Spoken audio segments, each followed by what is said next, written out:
ಪೆದ್ದನಹಳ್ಳಿ ಗ್ರಾಮದಲ್ಲಿ ನಿನ್ನೆ ತಡರಾತ್ರಿ ಇಬ್ಬರು ಯುವಕರ ದಾರುಣ ಹತ್ಯೆ ನಡೆದಿದೆ. ತುಮಕೂರು ಜಿಲ್ಲೆ ಗುಬ್ಬಿ ತಾಲೂಕಿನ ಕಡಬ ಹೋಬಳಿಯ ಪೆದ್ದನಹಳ್ಳಿ ಗ್ರಾಮದಲ್ಲಿ ನಿನ್ನೆ ತಡರಾತ್ರಿ ಇಬ್ಬರು ಯುವಕರ ದಾರುಣ ಹತ್ಯೆಯಾಗಿದೆ. ಪೆದ್ದನಹಳ್ಳಿ ದಲಿತ ಕಾಲೋನಿ ನಿವಾಸಿ ಗಿರೀಶ್ ಮತ್ತು ಮತ್ತೋರ್ವ ಯುವಕನ ದಾರುಣ ಹತ್ಯೆಯಾಗಿದೆ.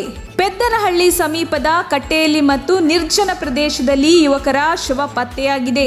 ಹತ್ಯೆಗೆ ಹಿಂದಿನ ಕಾರಣ ಇನ್ನು ನಿಗೂಢವಾಗಿದೆ. ಸ್ಥಳಕ್ಕೆ ಗುಬ್ಬಿ ಪೊಲೀಸರು ಭೇಟಿ ನೀಡಿ ಪರಿಶೀಲಿಸುತ್ತಿದ್ದಾರೆ. ವರದಿ ಡಿ ಮಂಜುನಾಥ್, ಗುಬ್ಬಿ.